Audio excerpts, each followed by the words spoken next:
Here are the 450 highlights from round 1 of Pro Motocross. Hunter Lawrence in the 96. Great jump, goes a little too wide in turn 1, and his brother Jett takes the lead. Yeah, Hunter had a clean hole shot, and he went in there too much. He mentioned that 450 was hard to slow it down compared to 250. But once his brother got out front, nobody else was in front of him, and you could see Jason Anderson get caught up in the first corner and made a good recovery after being down for a little bit to get back up to 10th place for him. But that's not the way he wanted to start his day off. And then got Sexton. Chase Sexton. It gets caught up behind Dylan Ferrandis. I think Dylan made a mistake and he slowed down more than Chase was anticipating, and he kind of runs in the back of him. And then we had the Cowboy and Hunter Lawrence going at it. We saw Hunter stalking Aaron the whole race, and then once he got to him, he made that pass and then put a blitz, and he was able to run strong in 2nd place, and Aaron ended up 3rd for this moto. Yeah, Aaron said the arm pump got him there about midway through, and he couldn't fend off the man who was last year's 250 champ. Sexton never gave up. Last lap, he's in 5th. Justin Cooper on the 32 is in front of him. Yeah, this was basically the way Chase has been riding all day. He was coming up through the pack. He actually went down and then went down again, chasing my brother, and he kept going. So that was a nice pass by him to get in 4th. But 23-0 after the first moto, your winner right there. Deja vu, be it 450, 250, whatever it is at Fox Raceway, it is always Jett Lawrence, undefeated overall at this track. Needs Moto 2 to finish that off.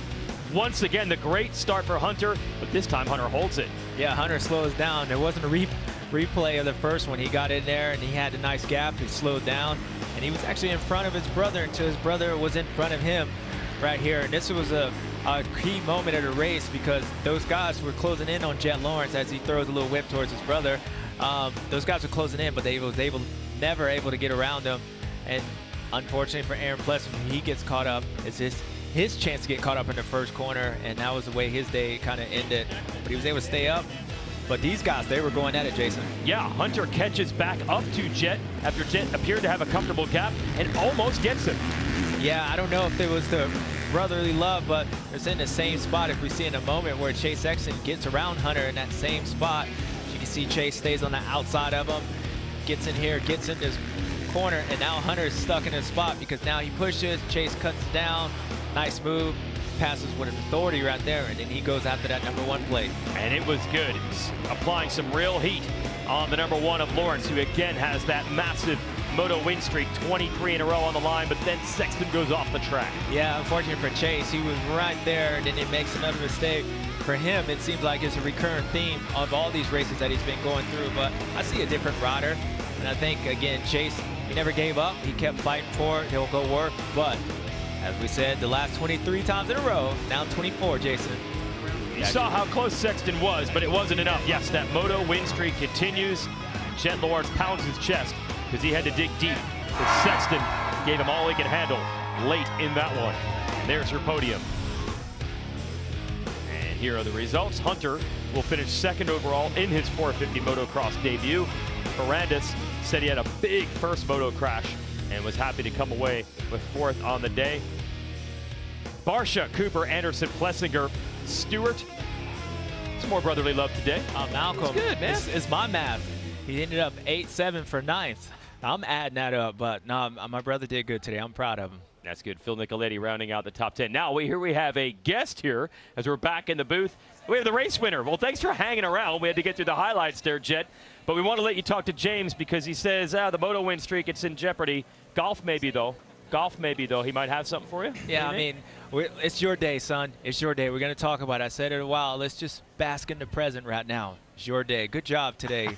Thank you. I appreciate it. I don't know. I mean, I'm feeling good on the golf course too, James, so we can run at any time. Look, that's how these kids feel. They feel like they win out here. They go on the golf course, but nonetheless, it was a good day around. How was that track, that second moto? Was it really tough? It was tough, you know, like in a lot of the top section, mid-right, you had those kind of jarring bumps, the acceleration bumps, so you couldn't just come out and gas it and just kind of rail it. It was challenging. Obviously, we'll kind of struggling with suspension all day today. I got a bit of a cold too, that doesn't help, but yeah. It's a challenging track. Pa's always been like this. It's always a little different each year. This year's a little different from last. I think last year was a little deeper. Yep. But no, still challenging. two ones, and no, it's good to keep going. At least I can finally say I'm 24-0, respectively. So yeah. No, dude, I'm proud of you. You know that. So it could be 26-0. You keep riding like this, it's going to continue going. But I got a question. When Hunter was close to you, and then you look back, it was Chase. Did you know at any point, or did Chase kind of surprise you when he made the pass around Hunter and he closed in on you? How was that? I seen him at the start of the race. I knew he was there in third or whatever it was. So I knew he's going to be there all moto. And yeah, kind of midway, I think it was, Hunter made a push. I'm guessing I was kind of dropping the pace down a bit. And all right, I better get going now because Chase is probably pressuring Hunter. And then, yeah, 2 laps later, I see Chase there. So I'm like, oh, well, Hunter got past. It sucks. But got to keep my head down because, you know, Chase from last year, you know, he doesn't give up until that checker flag's going. So, so yeah, it was good. I just kind of kept my momentum going and just tried to focus on myself, hitting my marks because it's very easy to kind of slip up here, I could say. Hey, Jett, there's an old tradition. We call it the Supercross hangover. Whoever wins the 450 Supercross title, especially if it goes down to the last round, doesn't always have his best stuff at Pro Motocross. I don't think we were talking about that with you because you've been so successful outdoors. But did you feel any of that? Was there a little bit maybe off today because of everything you had to manage going up to 2 weeks ago? Well, I'm going to start off, Jason. I'm underage, so I can't drink, so I can't get hangover. So I think that answers your question. Bingo, son. That's Bingo. the difference. That's what it is. I don't drink at all, so I don't get hungover here, Jason. We just get back to work, keep going, you know. So, but no, I think it was a little bit of a slower start today. I didn't get much outdoor testing because I got hurt in between in the break that we were going to test. So, but I mean, we still were able to do good enough to win, so we're happy with that. We're going to go back to the drawing board and try and get even better for next weekend. Yeah, I got a personal question for you. How different do you feel coming into this race now that you have all these last season under your belt, coming off the Supercross championship? Like, how do you feel when you're racing? Like, is it completely different confidence? Because as I was saying today, you just look like you know what's going to happen. You know you're going to end up towards the front, but I'm curious to see how different it is for you, your mindset being out here compared to last year. Yeah, sorry. Yeah, it's definitely a lot easier to know what I need to do this year than last year. Last year was kind of still up in the air, you know, like I wasn't quite sure where I was at. But this year, obviously, after the run I had last year, I knew where I had to be.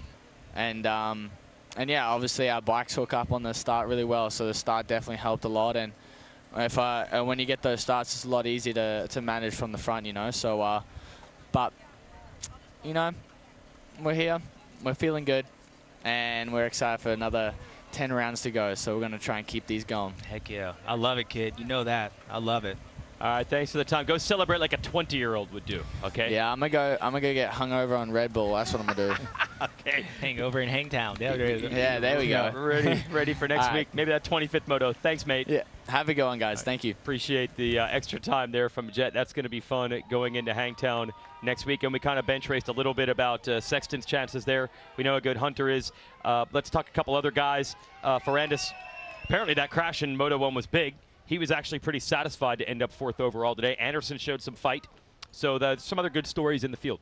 Yeah, I mean, I think for us, now that we have the playoffs, you see these guys continue to fight. Maybe in years past, you definitely wouldn't have guys coming back, but they know it's a lot on the line and every point matters. But I didn't realize that crash was that big for Dylan. So if he was feeling like that, the one thing I like that Dylan said, he loves the motorcycle, and I haven't heard that for a couple years now, so that's good. And if he can get out there and he continue to build these chips and get out here, don't forget he has won this championship, and I do feel like when he's on, he has the speed to at least be up there with Hunter, and it's definitely a podium threat. And if Jett Lawrence gets a bad start, that 14 could be up there winning races. So good for him. Aaron Plessinger, I think even the first moto, it's not surprising that he got arm pump. He went down in the second one, but I think overall we kind of expected everything. It played out like we thought. We knew Hunter was going to be good.